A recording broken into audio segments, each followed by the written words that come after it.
acquisitions and just wholesaling in general. And then you decided to start teaching other people how to do it, right? Yeah. Tell us about that journey and what your coaching business is right now. So I actually got bored with real estate. Yeah. So I remember those combos. Yeah. I got to a point where I started getting fried. I've done a lot of deals. I've done hundreds of flips. I've done thousands of different transactions.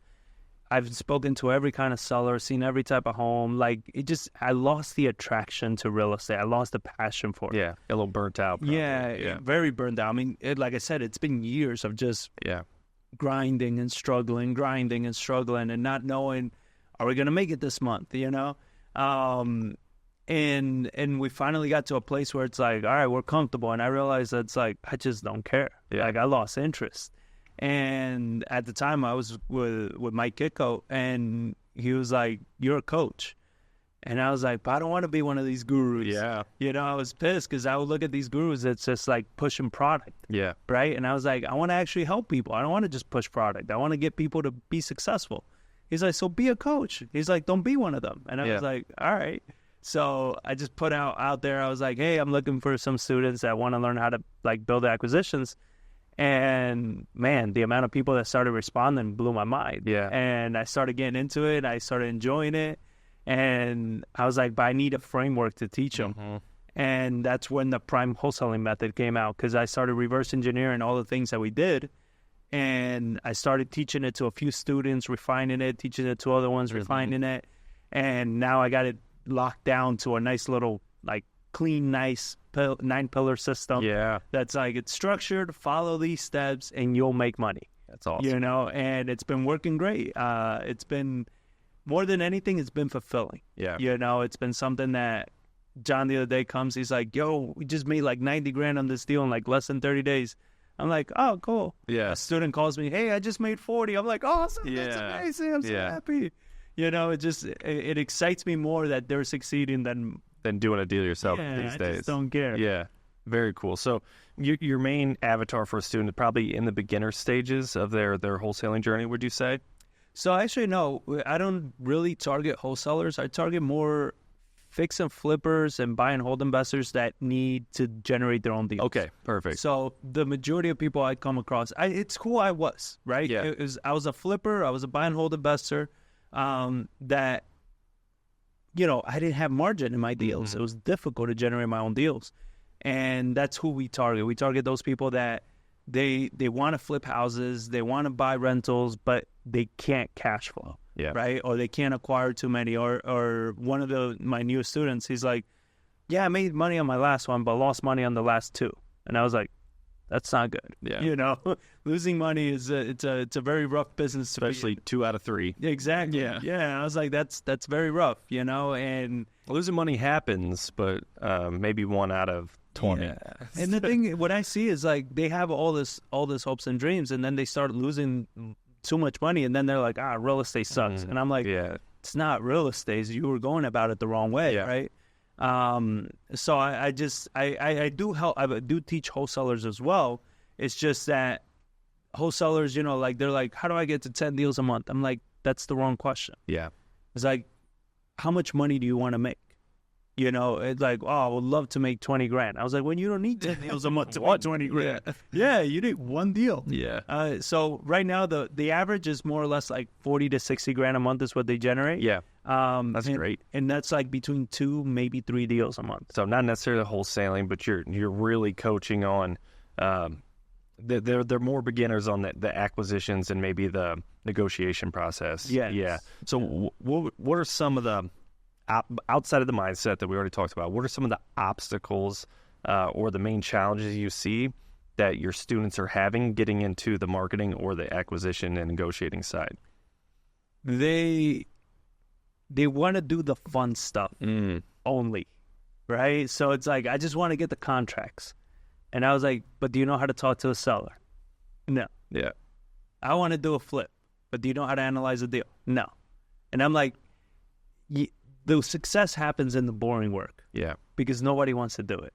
You understand? So what I teach them is like, in the framework, I teach them how to pull data, how to analyze their market, how to do all these things. And they're like, I don't like doing that. I'm like, I didn't ask. Yeah. You know, like it's one of these things that's like, it's just a part of success. That when you started your business, when I started my business, it's like we were doing accounting. You know, we were doing everything. You had all the hats. Yep. You know, and most of those things sucked. Like if I could do one thing was just go to seller appointments. That was the only thing I wanted to do is seller appointments. It's the only thing I like. I spent so much time doing Excel spreadsheets. Yeah. The opposite of seller appointments.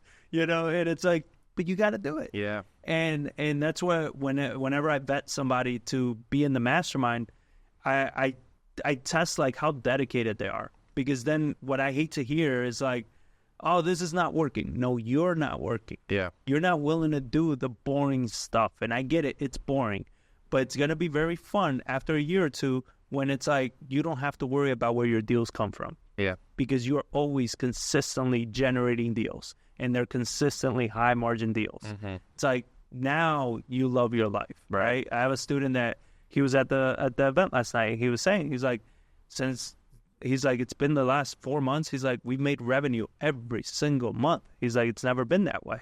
And I was like, how does it feel? He's like, feels great. Yeah. I was like, you got past the sucky part, but now you make money consistently. Yeah. You understand? It's that helps grease the wheels for sure. Yeah. And to me, though, I had a young guy yesterday ask me that question. I was like, he's like, how can I compete with all the people in the market? I was like, you will outlast them.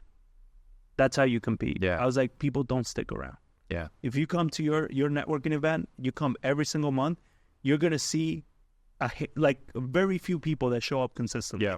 Everybody else is new faces. Yeah. 50 people drop out, 50 new people every month. Every month. Always new faces. But the middle kind of stays. And those are the ones that are successful. And it's not a surprise, right? It's like those people that you see consistently are the ones that are always succeeding. I was like, you got to outlast everybody. And the only way to do this, do the things nobody wants to do. Do the market research. Understand your market. Understand the marketing. Focus. I know focus sucks for so many people because it's not fun. It's like, I want to do this market. It's cool to go to a networking event and says like, you know, what do you do for marketing? Oh, I do everything. To me, that's not sexy because I bet you're not making money. You're probably not good at any of those. Exactly. Yeah. I'm more impressed when somebody says, I focus on this one thing. Yeah, and I'm great at that. Yeah. And I was like, you're probably killing it. They're like, yes, I am. Yeah. I'm like, yeah. I've met people back in even San Antonio that they have 6 people on their team. They're in multiple markets, and they can't even pay themselves. Right. And I was like, this is ridiculous, man. My goal is like one investor by yourself, you should be at about right now on average between $300,000 and $400,000 a year. One investor. You bring on another investor, you should be at least doubling that income, right? With a VA, you can get to about $500,000 to about $600,000 a year, just by yourself. Yeah. Why are you building a team? Yeah. You know, you have a team and you're barely able to cross $200,000 a year. Like, that's insane to me. Right. But at the same time, I made the same mistake. Yeah, of course. So, yeah, there's a balance there for sure. And there's a difference between, you know, being financially independent and wanting to be a solopreneur, make your own hours, all of that, versus, hey, I want a business out of this and build a team. And those are things you got to think about too. Like as you don't have to think about it day one, you know, start off on your own no matter what. You can't start off with a team, but those are the type of decisions you got to make and what that looks like. Because when you do bring on a team, you get to be in your genius zone a little bit, but you're going to have to sacrifice some of that margin of the business, no doubt. 100%. Well, and it's even when I talk to people and they're like, my goal is to acquire rentals, and they have a great job. And I'm like, don't quit. Keep your job and acquire rentals. I was like, you're already halfway there. Yeah. I was like, you have steady income. You probably have great credit. You have W-2. You'll qualify for loans. You understand? I was like, just be patient. Acquire a rental at a time. I was like, it'll build faster than you think. Yeah. Everybody thinks that doing it that way is going to take for fucking ever to build a rental portfolio. It's like your first property takes forever. Yeah. The second one is fast. The third one even faster. You could be at 10 properties in like in a matter of a year or so. Yeah, we did a little skit or a little theoretical path towards financial freedom, or no, path to being a millionaire in 5 years. Okay. And it was all about acquiring real estate, obviously. Yeah. And it's similar to our journey in that, like, hey, the first year, like, we didn't even buy a deal. We just learned and figured out what the hell we wanted to do. Like, don't even buy one the first year. Just figure things out. And hopefully you can, which is possible, but we didn't, and you don't need to. And then the next year, this is 5 years, millionaire in 5 years. Year 2, only one deal. Yeah. That's it. Year 3, maybe another 2, 3. But then after that, it just starts clicking and compounding and systemizing. But have to start with that one. And it's the hardest one by far. And what I love about that is, like, if somebody comes to me and they tell me, look, I don't plan on buying a house for the next 2 years, I just want to learn. I'm like, dude, you're going to kill it. Yeah. You're going to fucking kill it because you're coming in with the right mindset. Mm-hmm. And it's not even that you won't get a house in that first year or so. It's that you already have the mindset that's like, I'm here to build something. Yeah. Right? And that mindset of just, I'm going to take my time. I'm going to build it right. I wanted to get to know this. I want to learn that. It's like, man, you'll build a portfolio in no time, and it's going to be a killer portfolio when you're done.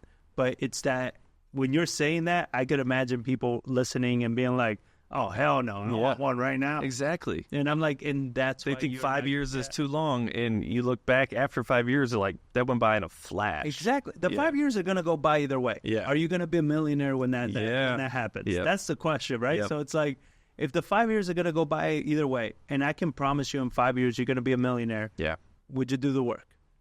And everybody says yes, but when it comes down to it, they're like, I want it now. Yep. I want it now. I'm like, so you're sacrificing your 5 years for today. Yep. That's exactly what it is. That's it every time. Switching gears a little bit,